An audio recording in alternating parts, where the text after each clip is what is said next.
everybody, yours truly, Chris Burns, founder and chief executive officer at Peaks Recovery Centers. We are live at the 49th annual Winter Symposium, interviewing, you already know it, amazing professionals, but even better humans. I know everybody gets excited when we talk about compliance, but get ready for this next guest, Mike Lifshotz, a great industry leader and friend, talking about all things compliance and how to improve our organizational outcomes.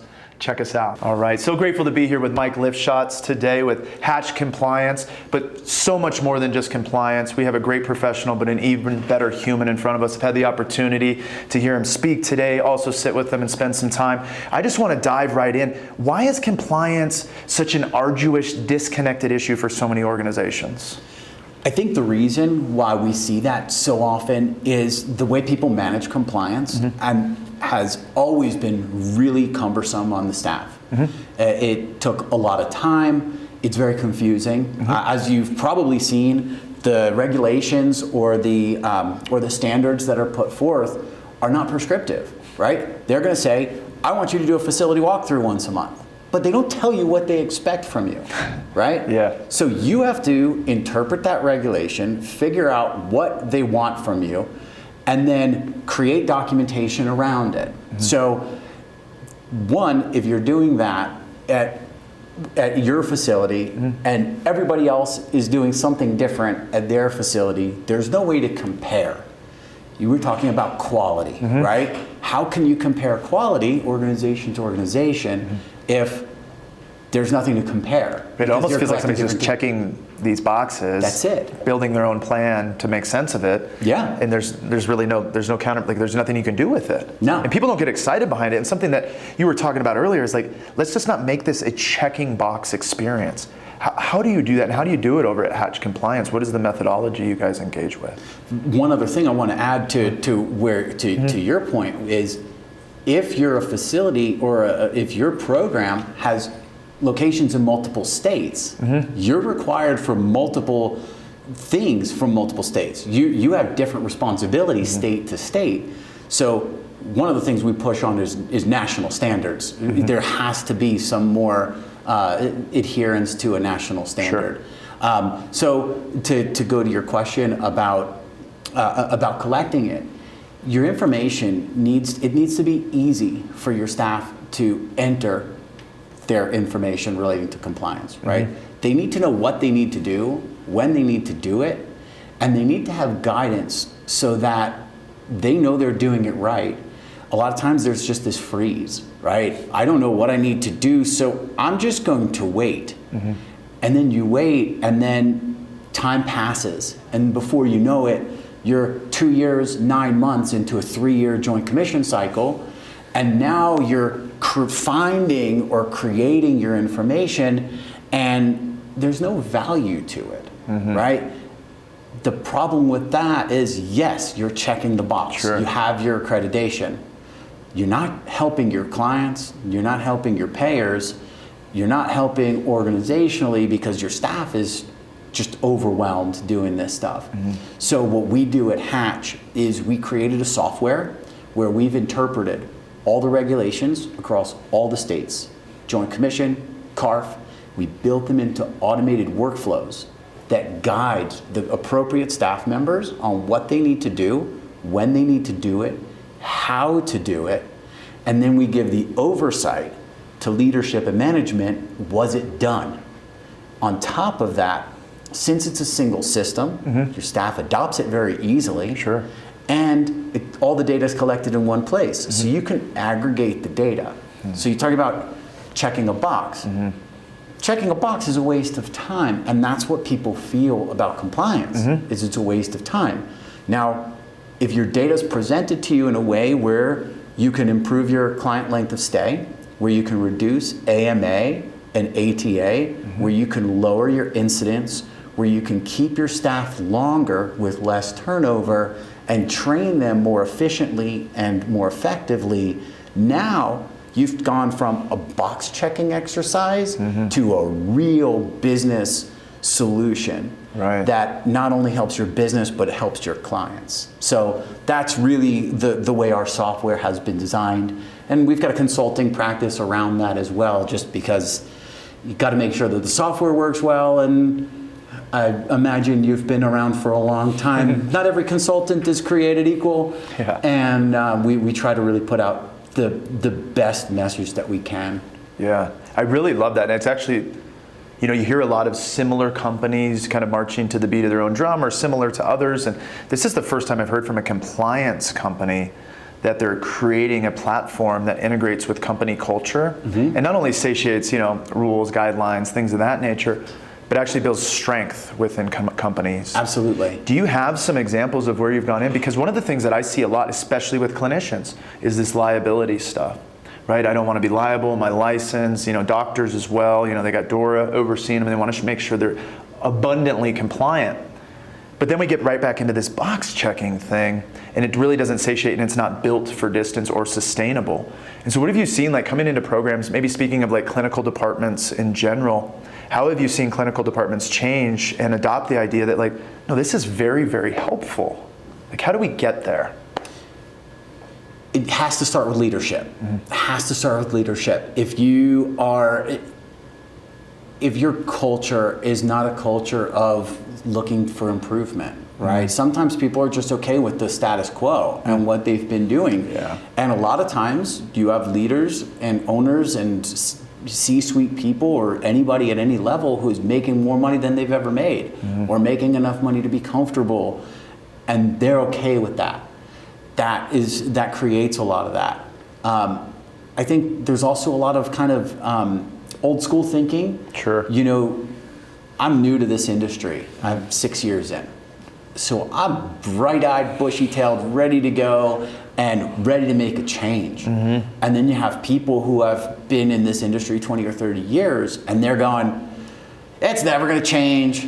We're never going to go to value-based care. Yeah. And by the way, value-based care is here.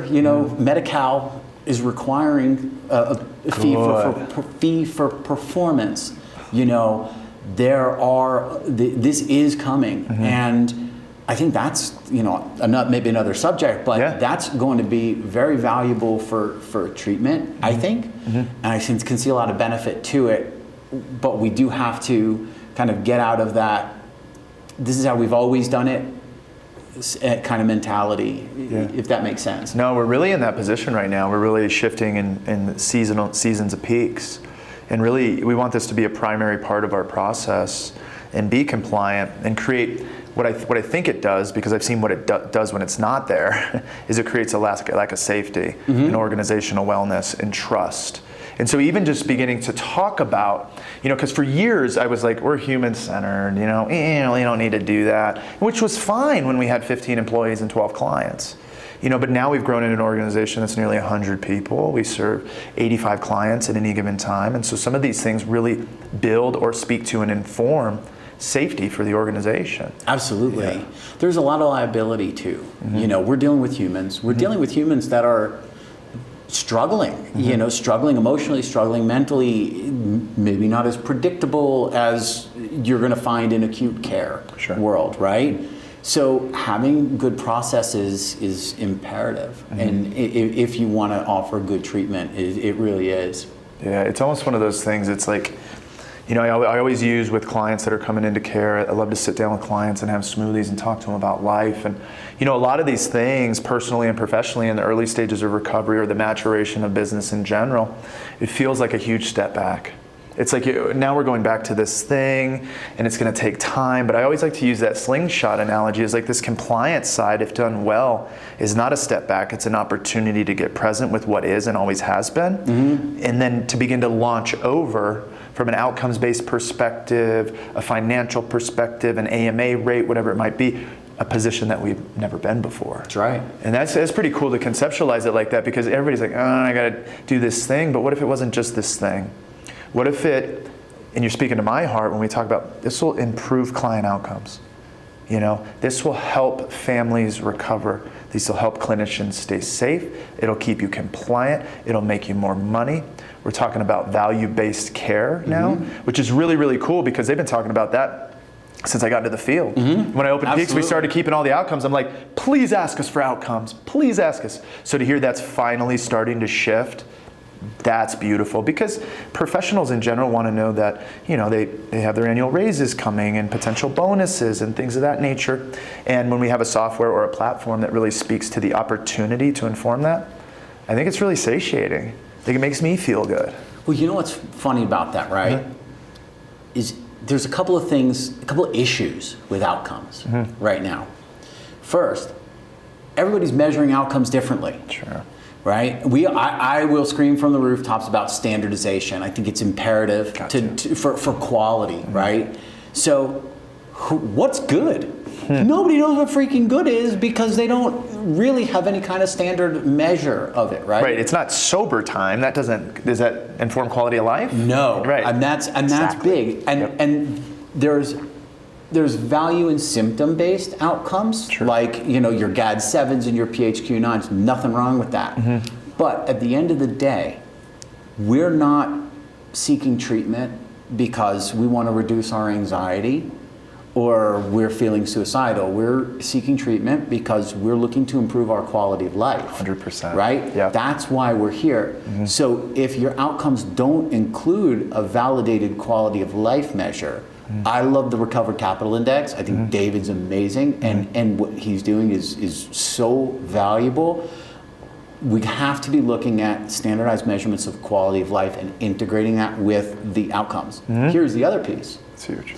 When you were in high school, right, your teacher gave you an algebra problem, and you just gave them the answer, what did they tell you?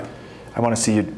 I want to see your work. I want to see your work. That's right. Yeah. How'd you get here? That's right. How'd you get here? So if all we're looking at is the outcomes, and you're not looking at your procedures, you have nothing to look at to understand what's going well and what needs to be improved. That's what compliance is. Yeah. And that's why it's so important. And that's why it's so important to have your standardized policies and processes, because your outcomes mean nothing if you can't repeat it or figure out what you need to do differently. Yeah. You know what I mean? Yeah. So I love these conversations because it makes me think and it makes other people think, and I love the fact that you are so open to doing it the right way. Absolutely.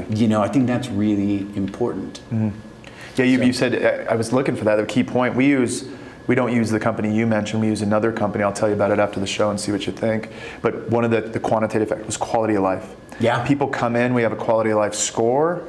We have surveys each week throughout treatment that inform quality of life. I think on our website, it's 94% of people that came through Peaks experienced a quality of life improvement. Really? Yeah. And so we'll have to see where does that come from, how is it collected, that kind of thing. But one of the things that it's wrapped around is quality of life. And coming from the SUD space for years, it was like, how many people you got 10 years sober? I'm like, what I'm beginning to learn over the last 5 years is actually that sobriety actually doesn't inform any quality of life components. Mental health does, and then mental health and healing on that side may inform sobriety, but it doesn't have to be. There's a lot of functionality and a lot of success out in our world right now that maybe got missed on that data collection simply because they're professionals now 10 years later and they have a glass of wine. And so I love what you're talking about with the quality of life thing, because it appears to be a metric that we can all get behind. Yeah. Well, and you're looking at cravings, for example, and you're going, yeah, well, once they get past the detox phase, they're really not, that's not going to be as valuable, right? So how are we looking at things more long term? And yeah, there's the quality of life. Now also there's limited reporting on that too, right? Once somebody goes through treatment, a lot of times they don't report much longer than that, so it's hard to get a lot of good data points on that. So finding ways to have good alumni relations that keep people engaged longer, and and then being able to start that relationship early so that they have the ability to continue to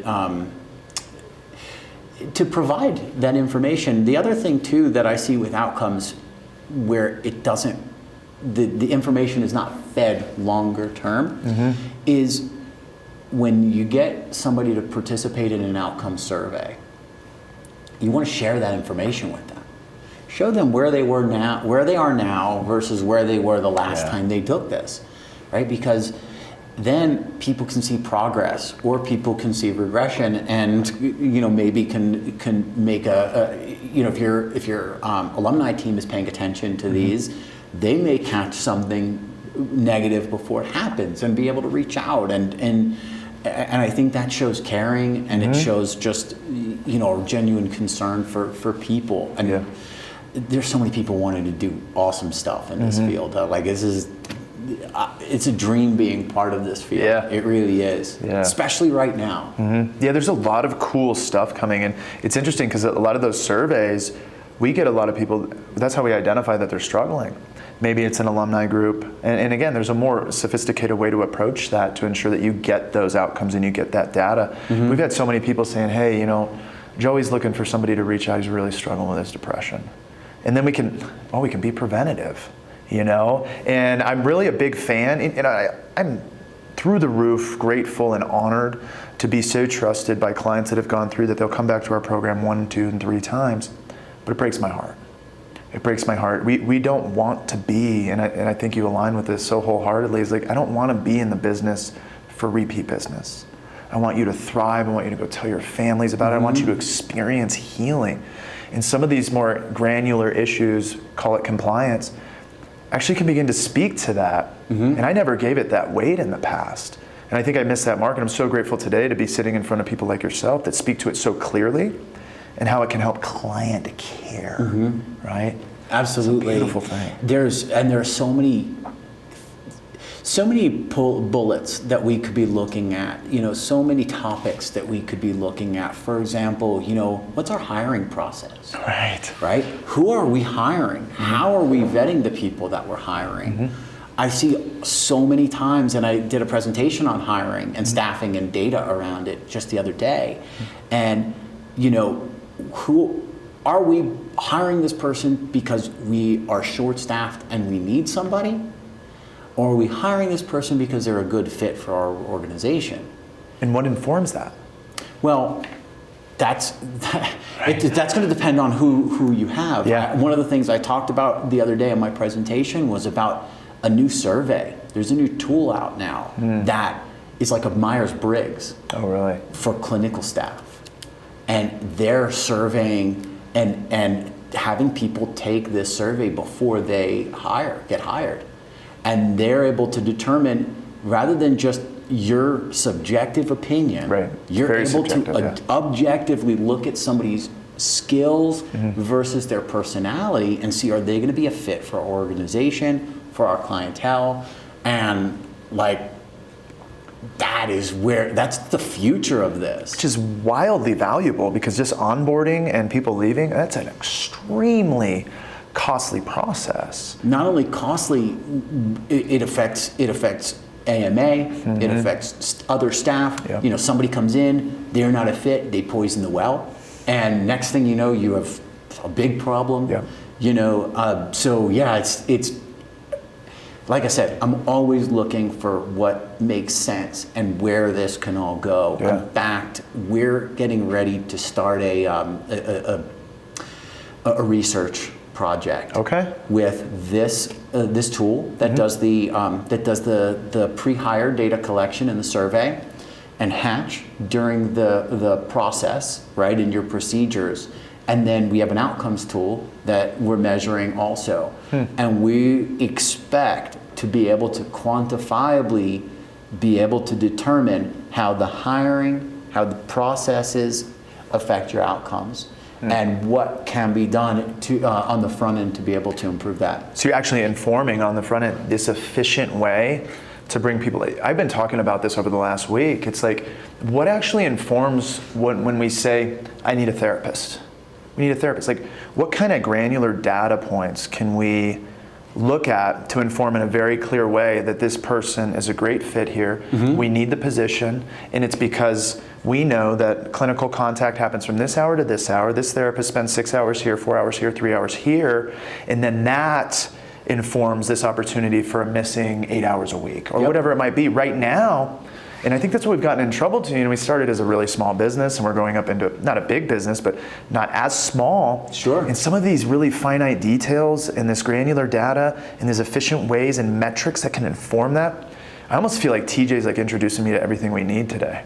TJ, I love TJ. Yeah. What he's doing is absolutely amazing. Isn't it cool? And I'd love to have him on my show too, because like we start out with an agenda and we just crumble the agenda, throw it out, and start from scratch. Love it. And yeah, I think that the other piece to what you're saying too is, as a treatment center, understanding who we should and shouldn't treat, right? That's also part of a fee for performance or a value-based care. Is we shouldn't be treating everybody. You know, what are our demographics that we should be? What do we have the best results with? And then that also will give you quantifiable information on who you should be hiring. You know, there's other things that you could be looking at too, whether it's your AMA rate, right? Yeah. If you're tracking AMAs, We check them, yeah, of course. but now you want to throw in social determinants of health with your AMA, right? Social determinants of health, your drug of choice, if you're a substance use treatment center. You also want to throw in, you know, did this person leave on their first attempt? Second attempt. What attempt did they make? Because if somebody leaves on the first attempt, that's usually a staff training issue, right? So by taking a look at that, who's the primary therapist? Who's the case manager? What day of the week did this take place on? And again, like, these are things that we think about, because these are things that can reduce your AMA and increase your success rate, and also increase just the overall well-being of the people that you're working with and serving. I really love that, and I love that it's kind of this company that you created, because there's not a lot of people that get into this industry that are like, you know, compliance, I'm just so passionate about it, in a way to speak to it that everybody can really kind of chew up experience for themselves. Like, so I think it's wonderful that you're doing this, because you don't necessarily hire these people within organizations. No. It's hard for them to exist. It takes someone like you coming along 6 years ago and being like, I think there's a piece missing here. Well, you know what's really funny, right? So the way our company started is, my wife, Renee, is our chief compliance officer. She's our founder. And I'm technically a founder, but she founded this thing. And she needed it when she was running treatment centers. And she saw what a pain in the ass compliance was, and that whole check the box thing.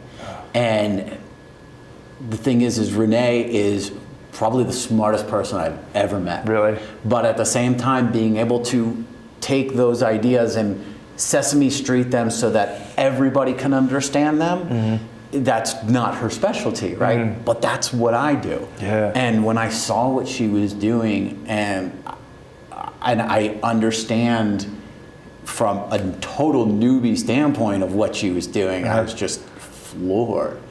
And I said, I have to be a part of this. So she said, so I said, Renee, I'm going to come work with you. I had my own business. I had several businesses that I was running at the time. And I go, I'm going to come work with you. And she goes, no, you're not. I figured that's the answer. She goes, what do you mean? No, you're going to mess this up. Yeah, husbands and wives don't work together. It doesn't happen. You know what? And you know, 6 years later, we joke about that all the time. How'd you get in? Were you like, honey, can I just go? I'll sell you. Well, it was actually kind of funny. I said, I'm going to come work for you. She says, no. I saw what happens when husbands and wives work together. I said, look, everything in our lives is invested in this. I see where your skills are. I know where my skills are. I'm going to go into your desk, and I'm going to take that stack of business cards that you took from from these conferences that you were at, and I'm going to start calling people. And I made hundreds and hundreds of phone calls. Okay, go ahead. But I didn't know anybody. I didn't know. Not only did I not know anybody, I didn't know a thing. I didn't know what we were doing. It's more like Q&A. Hey, how are you? Who? Seen the weather? Actually, I used to say to people, "Hey, Bob, you met my business partner Renee at a conference a little while ago, and I just wanted to check in with you." Oh, great. And I didn't know what to say, any of that stuff. And one day, the head inspector for Texas took me out on the road and introduced us to some people, introduced me to some people, and that was really where all that happened. So things evolve, when you give them air to evolve. Yeah. You know, and that's kind of how we've done it, and you got to get a lot of feedback. Yeah. You know, so. I love that. What a cool story. Oh. My wife and I actually did start Peaks. We used to be in the conference hall here in the symposium, her and I building up. She'd set up the thing. And she does, to your point, man, she does so many things so much better than me from an organizational perspective. I mean, she was at the facility the other day and she's like, Chris, this place is really unorganized. And I'm like, I know, but can you hang out for a little bit and show me what to do, you know? But for the viewers, and I think this is, and I love that this has turned into more of like talking about what you do, because I'm very, very intrigued, and I think the industry needs to be passionate about this as well.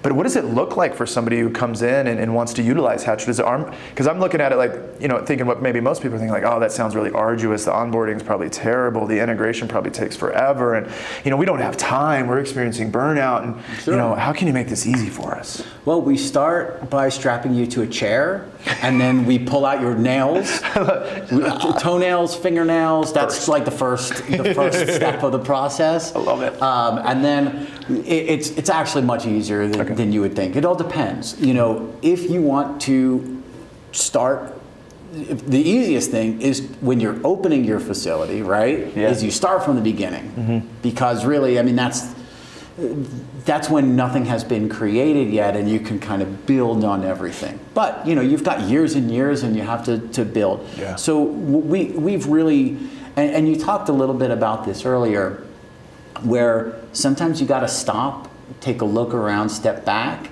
and analyze where you're at. So we had run our business a certain way for several years, and then this year we pulled the plug on new sales for a little while and completely revamped all of our processes.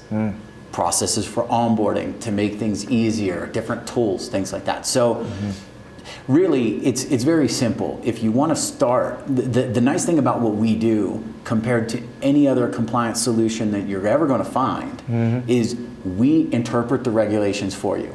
We provide you all the documentation that you're going to need that's formatted for your state and for your regulatory bodies, or for your accrediting bodies. So you don't have to, for any other software, you're going to have to create all of this, including all of your training. You're going through 300 pages. Oh, there it is. Yeah, you know. So the way it works for us is you start out, you have your leadership and your management goes through some basic processes where we find out what is your state, what bodies are you accredited by. We also want to learn about your physical plant. You know, do you have a stairwell? Do you have a generator? Do you have above ground water tank? Do you have pull stations or commercial kitchen? These kinds of things, right? And then what's going to happen is that this is kind of the magic in all of this, is we're going to find out this information about each one of your locations. And then on your next login, you're going to get together with someone from the compliance team. In that meeting, you're going to see a compliance score come across your desk. Your compliance score is your risk score. If the Joint Commission showed up today, your state showed up today, you would be at 76%. And this is why. So you have this that you haven't done, you have this that you have done, you have this that's upcoming. Now you can either do it or you can assign it to somebody. And it's all just automated. So you don't have Very clear. You don't have to remember anything. It's almost like an Aura ring. Yeah. Your readiness I love score. this thing. Oh yeah, your readiness score is low today. Or go ahead and send it. Or you need to pay attention to these things. You took a while to fall asleep. You didn't have this, and so it's very, very clear. It's very clear, and it's also conditionally formatted so that when you go in there and you say, maybe you're checking your emergency lights, right? Are your emergency lights battery powered or are they hardwired? And if they're battery powered, you're going to get a different battery of questions than if they're hardwired. You're going to get something different. Human resources is a nightmare for people because every state has different requirements for different background checks at certain staff members, and that's all built in. You don't have to know anything. It just guides you. If you have a compliance person, you're making them so much more efficient that they can actually be reviewing your data and looking at quality metrics. And if you're a small facility and you just don't have the bandwidth or the staff to do things, then you have a tool that has clear oversight to know what's there versus what's missing. That's huge. And if you're a moderate sized facility, it just makes things so much more effective and efficient. So the other thing too is if you're opening a facility, we've got all the audit tools that you need to get ready. So if you're going to apply for a license, this is all you got to do. I love that too, and we have a safety compliance officer, but to your point, she spends so much time. Like the other day, I wanted to get a specific statute within the state to speak to the clinical team because they were worried about a couple things. So I said, hey, can you look for this data? She's like, I just read, I'm at 190 pages of 300. I'm like, to your point, it's like that information's already inputted. She's great at what she does too, but just be supported through some data and and clarity. I mean, goes right to it. I can't tell you, we'll spend days sometimes searching for a needle in the haystack. So I got a funny story about that. How many times do you ask somebody, I need you to do this maybe annual evaluation or ligature assessment, perfect example. And somebody will say, well, we're an outpatient facility, we don't need to do a ligature risk assessment. And then you have to, or somebody has to, go through the regs and find this to prove to them that you have to do a ligature risk assessment as an outpatient facility, right? It creates friction for the staff. It creates stress for everybody. In our system, the way it's built, on the ligature risk assessment, there are every single regulation that's relevant to that ligature risk assessment for your state and for your accrediting body right in front of you. Wow. So and it's all programmed in. So when you have somebody say that to you, you can go, oh, no, just click this link. And the reg comes up with the standard or with the requirement right there. Yeah. And we talk about how do you keep your people happy. Don't fight with them. Right, right. It's not who's right or wrong. The information's just there. And I always go back to the Brene Brown. I was just sitting with Maeve, who's Brene Brown trained. Love it's like Maeve, yeah. Clear is kind. And if it's clear, it's transparent. Clinicians, staff, otherwise, they go, Well, they don't think that you're arbitrarily asking them to do something, and that just goes such a long way. And as a manager, as a leader, you want to work cohesively, not butt heads. So being able to give that info is really helpful. Yeah, I agree, and to your point, I think it really right away with what we're walking through now, it can decrease burnout and create trust. A lot of folks are working in these areas. I mean, we have our clinical director and sometimes some of our leaders who are literally spending hours searching for the reg to be right, to inform company culture, and having a platform that just speaks so clearly to it and everybody can log in and just check it out. And then safety lights, you think of something like, we think of all the big things and it's like, oh, the safety lights don't have batteries, and if this place does shut down, those are not very safe. Yep. And so just thinking about things, and as a leader, especially an owner-operator, there's so many granular details to assess and conceptualize and be aware of and be present with, that your platform really speaks to an efficient way to operate 100%. So that we can get back to doing what we do best, which is treating clients with love and respect and presence. And the other thing too is you have your staff has that, it frees up some time for your staff. And then you say, okay, well, what are we going to do with that time, right?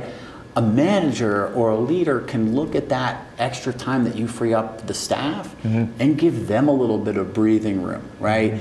Give them a little bit of time our staff is dealing with a lot, right? And vicarious trauma is real. Oh, yeah. And so by being able to lighten the load a little bit and give them a little bit of breathing room does wonders with improving just the relations of your team. Another thing that a lot of people overlook, you mentioned the emergency lights, is your policies.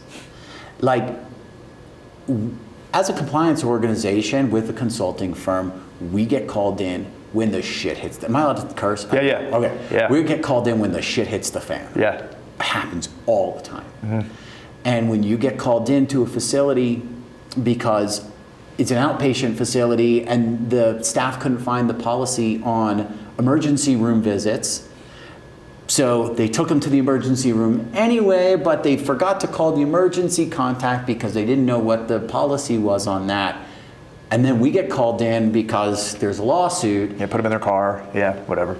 There's all kinds of things that happen. So, making your people aware and accessible and to policies.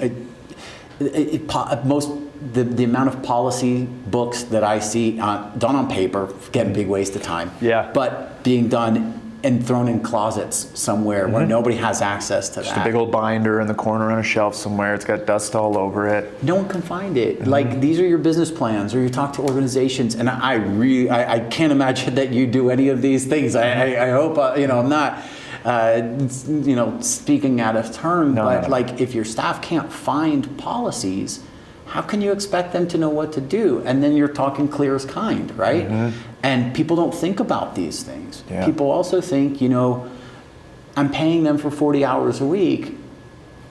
Who cares how Just do this your or job. that? They're doing it, and we're dealing with people, and a lot of times our staff suffers from the same kinds of illnesses and the same kinds of things that our clients do, which could make it really a valuable resource. Yeah. And a lot of times we end up stressing our people out. I know. So, looking at all of those things can be really helpful.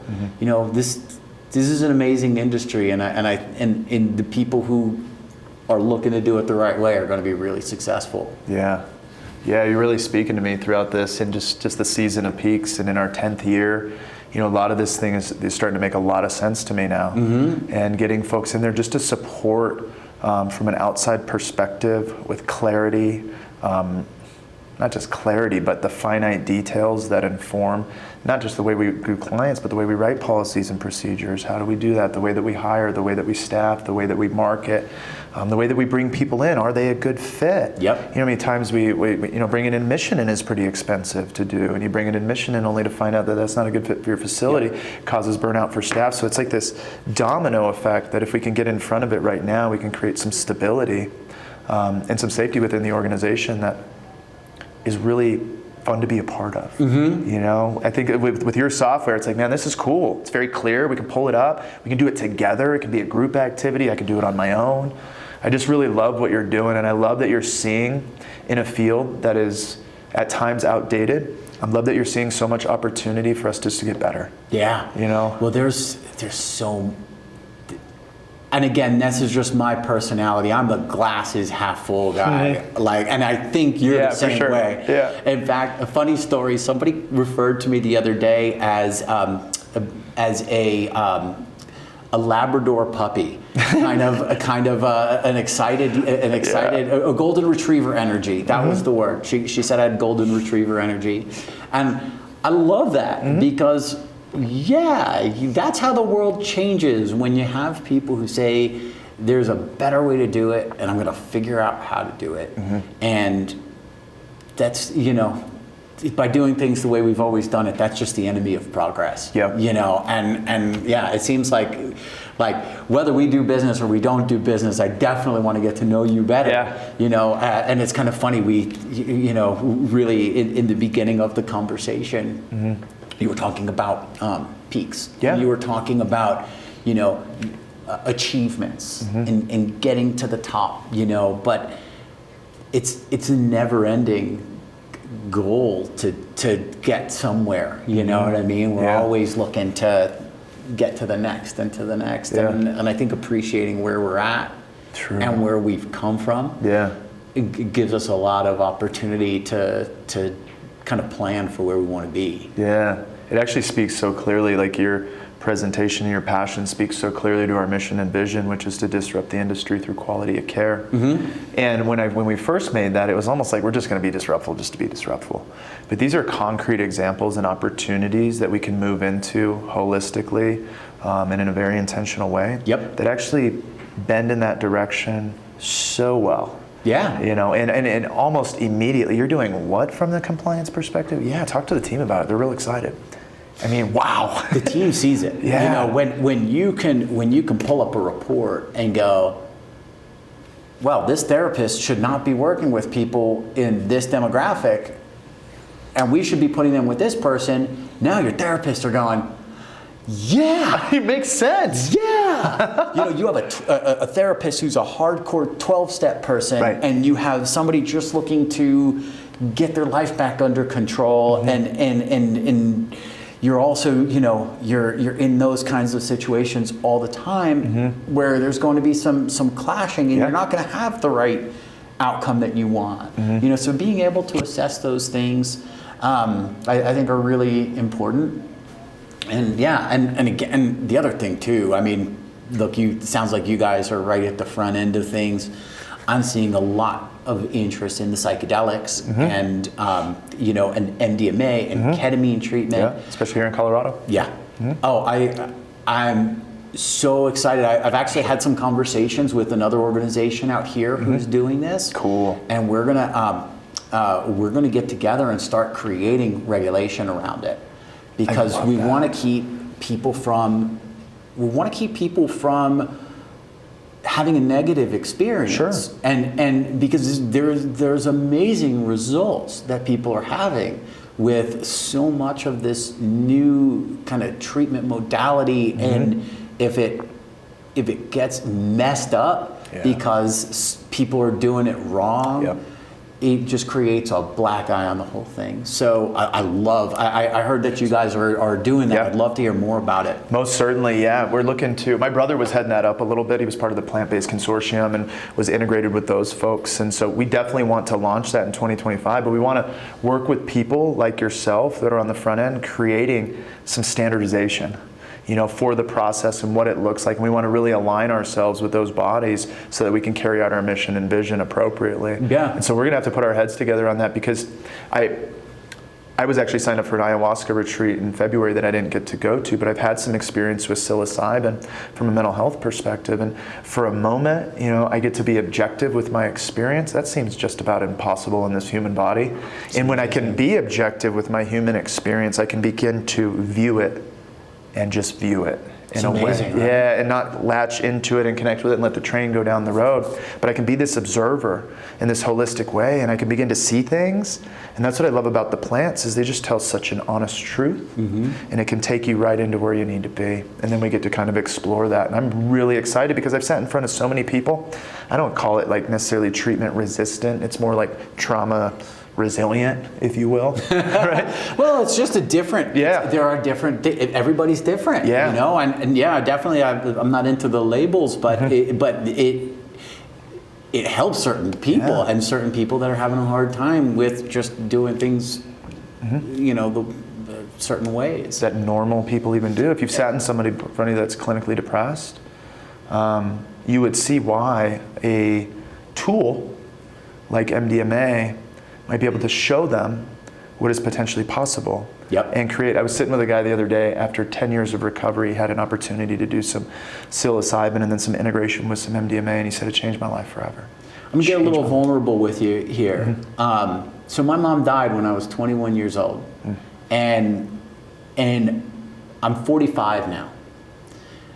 I could not talk about my mom's death without crying till I was 44 and a half, right?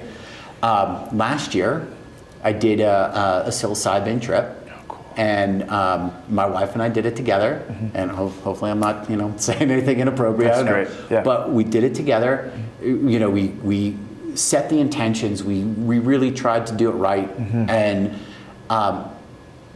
it changed. Like, I feel different. I felt different. I can speak about my mom. I can speak about how much I loved her, how much she loved me. All of those pieces that I had to, like the fact that I can have a conversation with you without getting choked up about it, really, like, it's 20-something years of all of that. And, one episode changed the whole thing for me. Wow. And I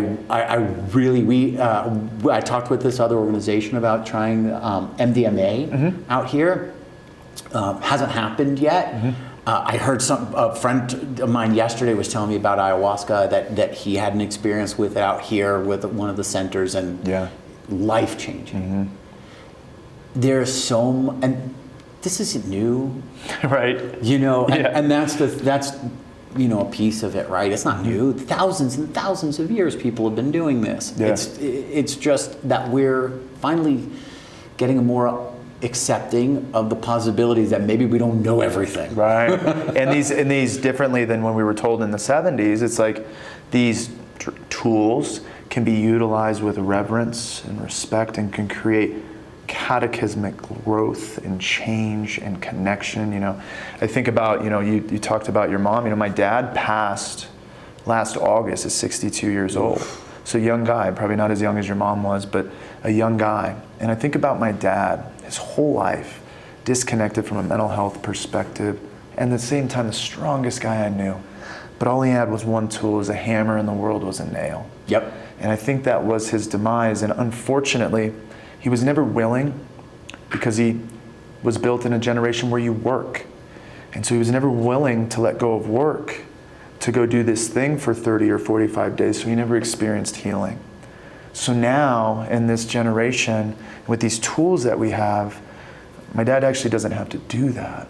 He could have had an experience. And so I'm so grateful that we're going to be able to move forward and help people like my dad from a generation that will most certainly and oftentimes never check into a 45-day program. But we can go up to Denver and we can meet with a psychologist or a psychophysiologist who is doing these things, and we can do a day of psilocybin, and then the next day we can go in and do integration. And to your point, I haven't heard one person that's done it in a clinical setting with reverence, or even in an individual setting with reverence, who hasn't said something like you said, changed my life. Yeah. I mean, that's what we're looking for. That's hope. And so I'm really grateful that we were able to connect, Mike. I think we're going to have a lot of really great conversations. I look forward to working with you, gaining insight from you, and maybe in time bringing you a part of this great team that we have here at Peaks Recovery. Look, no matter whether we work together on, and you're using our software or you're not, or whatever, that, like, to me, that's not the point. Our mission is to help the people who help people. Not everybody is able to be client facing. For sure. Right? But we all do our part. And anybody who's looking to do the right thing, I want to work with those people in one way or another, whether it's just, cheering them on, but there's always just people that are bringing new ideas and hope to just the future of this is awesome. Yeah. And it's great to meet you. I'm excited. Likewise. Anybody TJ introduces me to, let's check it out. Yeah, absolutely. That's awesome. Well, I appreciate you coming on. We'll have you on again. Looking forward to working with you, spreading the positive news that compliance can be fun, everyone. So check them out. We are with Hatch Compliance. Check them out online. What is the website? HatchCompliance.com. Easy. It's not one of those like Peaks Recovery Centers of ChicoStateUniversity.com. It's like, oh man, that's a long one.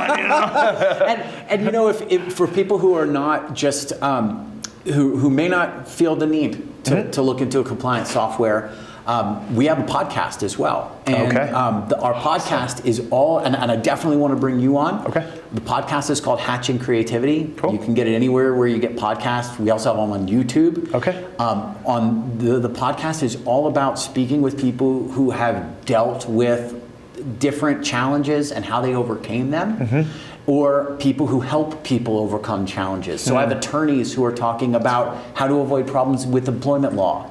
And you've got attorneys who deal with billing, or you have, just senators on there talking about how to reach out to your public policy people so that you can make a change. Yeah. Different things like that. Oh, that's really cool. So these are all really, just tools. I do a video once a week. Cool. On a thought for the week and how to improve yourself. And it's on LinkedIn. That's so cool. I do once a week, and I pop it up. And it's funny. It's our gratitude video, I call it. Right, so I talk about something I'm grateful for, and just some idea, personal growth kind of idea. Wow.